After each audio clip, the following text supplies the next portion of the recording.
Oke guys, sekarang kita akan membahas tentang tafsir Ra'i Jais wa Ghairu Jais ya.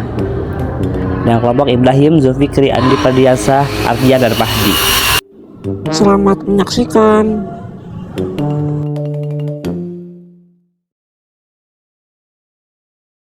Bismillahirrahmanirrahim. Assalamualaikum warahmatullahi wabarakatuh. Alhamdulillah ya, pada kesempatan kali ini kita akan membahas tentang tafsir Ra'i Jais wa Ghairu Jais. Sebelum itu kita menjelaskan terlebih dahulu apa itu tafsir Ra'i. Tafsir Ra'i adalah metode tafsir dengan menggunakan kekuatan akal pikiran mufasir yang sudah memenuhi syarat dan memiliki legitimasi dari para ulama untuk menjadi seorang mufasir. Namun penafsirannya harus tetap selaras dengan hukum syariah tanpa adanya pertentangan sama sekali. Berikut adalah pengertian tafsir. Lalu ada pula ketentuan sebagai syarat yang harus dipenuhi oleh seorang mufasir berkaitan dengan diterima atau tidaknya dalam melakukan tafsir Ra'i ini, yaitu sebagai berikut. Yang pertama, mempunyai keyakinan al-i'tiqad yang lurus dan memegang teguh ketentuan agama. Kedua, mempunyai tujuan yang benar, ikhlas dan semata-mata untuk mendekatkan diri kepada Allah Subhanahu wa taala.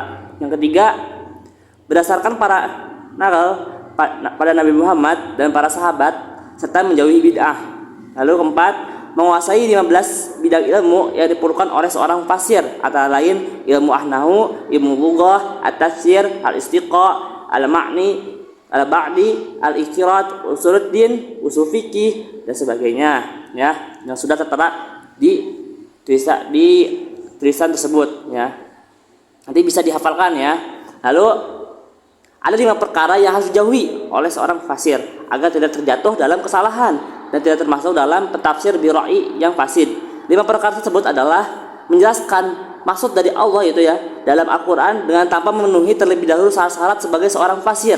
Kedua, mencampuri hal-hal yang merupakan monopoli Allah untuk mengetahui seperti ayat-ayat al-mustaqbilat yang tidak terdapat diketahui oleh Allah itu sendiri ya. Ketiga, melakukan penafsiran seiring dengan dorongan hawa nafsu dan kepentingan pribadi. Yang keempat, menafsirkan Al-Quran untuk mendukung mazhab yang fasid sehingga faham aliran menjadi pokok dan tafsir dipaksakan selaras untuk mengikuti keinginan mazhabnya ya. Lalu yang kelima, menafsirkan dengan memastikan demikian kehendak Allah terhadap tafsiran itu sendiri padahal tanpa ada dalil yang mendukungnya. Lalu status tafsir Ra'i, menafsirkan Al-Quran dengan ra'yu dan ijtihad semata-mata tanpa adanya dasar yang sahih adalah haram ya, nggak boleh dan tidak boleh dilakukan. Allah Subhanahu wa taala berfirman, dan janganlah kamu mengikuti apa yang kamu tidak mempunyai pengetahuan tentangnya. Al-Quran surat Al-Isra. Dan Rasulullah SAW sabda, barang siapa yang berkata tentang Al-Quran menurut pendapatnya sendiri atau menurut apa adanya yang dia tidak ketahui, hendaklah ia menempati tempat duduk di dalam neraka ya. Dan redaksi lain dinyatakan, barang siapa yang berkata tentang Al-Quran dengan ra'yunya walaupun ternyata benar, ia telah melakukan kesalahan. Oleh karena itu, golongan salaf keberatan enggan untuk menafsirkan Al-Quran dengan sesuatu yang tidak mereka ketahui ya. Lalu sini pengertian boleh dan tidak bolehnya tentang jaisnya itu akan disampaikan oleh Ustadz kita, Ustadz kita yang sama tercinta, Ustadz Mahdi, tafadhol.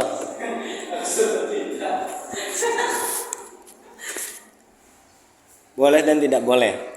Yang dimaksud dengan pendapat di sini adalah ijtihad.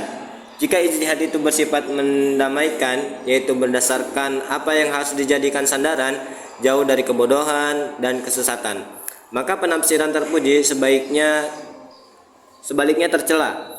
Dan hal-hal yang menjadi dasar pendapat dan penafsiran diriwayatkan oleh As-Suyuti dalam Al-Itqan dari Az-Zarkasi, dan beliau berkata, apa rangkumannya? Perdebatan dalam Al-Quran untuk mencapai penafsiran sudah banyak kekurangannya. Yang utama ada 4. Yang pertama,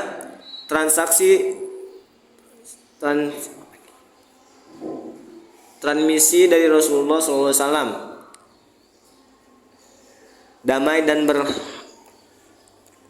berkah berhak Allah besertanya, sambil menghindari yang lemah dan subjek. Yang kedua, mengikuti perkataan para sahabat sebagaimana telah dikatakan bahwa ia mutlak berada di bawah hukum perkara marfu. Adapun yang membatasinya adalah alasan turunnya wahyu dan hal-hal serupa lainnya yang tidak ada ruang untuk berpendapat. Ketiga, berpegangan teguh pada bahasa yang mutlak dan dengan tetap berhati-hati agar tidak memutarbalikan ayat-ayat kecuali yang tidak banyak ditunjukkan. Keempat, kepatuhan terhadap apa yang diwajibkan oleh upaya dan ditinjau oleh hukum syariah. Tipe keempat inilah yang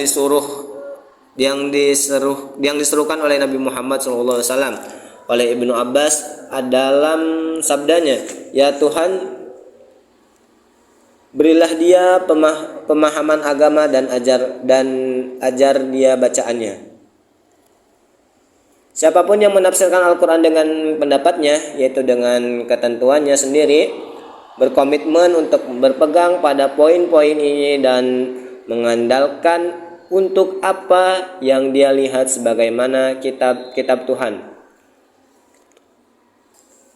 maka penafsiran boleh dan salah. Berhak dapat hukuman disebut penafsiran. Siapapun yang menafsirkan Al-Quran dengan pendapatnya, yaitu dengan ketentuannya sendiri, berkomitmen untuk berpegang pada poin-poin dan mengandalkan untuk apa yang dia lihat sebagaimana kitab Tuhan.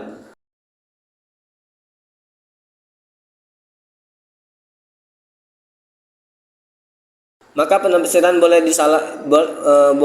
dan salah. Berhak dapat hukuman disebutkan penafsiran. Adapun hal-hal yang harus dihindari dalam penafsiran pendapat, salah satu yang paling utama adalah menyerang penjelasan makna Allah dari firman-Nya karena ketidaktahuan terhadap hukum bahasa atau syariat, termasuk membawa firman Allah tentang doktrin yang korup. Di antaranya adalah mendalami apa yang Allah terbatas pengetahuannya, di antaranya menyatakan bahwa niat Allah itu begini dan begitu tanpa bukti, termasuk berjalan dengan penuh semangat dan persetujuan. Kelima, hal ini dapat dirangkum dalam dua kata, kebodohan dan kesesatan. Hendaknya ia mengetahui bahwa ada 3 ilmu dalam Al-Quran. Yang pertama, ilmu yang tidak diturunkan Allah kepada makhluknya, melainkan dia simpan hanya baginya sebagai ilmu yang hakiki.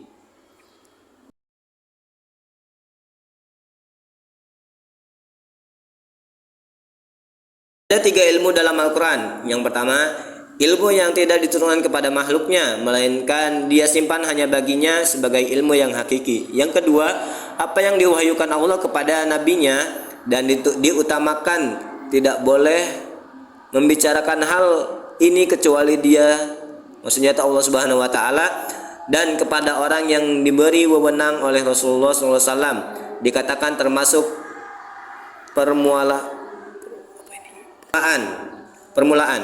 Yang ketiga, ilmu yang dimiliki Tuhan yang Maha Esa, mengenali apa yang diperintahkannya, dihadapinya. Jenis ini ada 2 jenis bagian. Tidak boleh membicarakannya dengan cara mendengar, seperti membicarakan yang batal Dan sebagai penutup ya, Al-Quran adalah perkataan terindah tentang bangsa-bangsa, tentang hukum-hukum ilahi, tentang tanda langit dan bumi, dan cakrawala serta jiwa-jiwa yang merupakan ikhtisar yang datang dari orang-orang yang mengetahui segala sesuatu. Masya Allah ya, barakallah. Mohon maaf atas segala kurang lebihnya ya. Jazakumullah khairan katsiran. Assalamualaikum warahmatullahi wabarakatuh.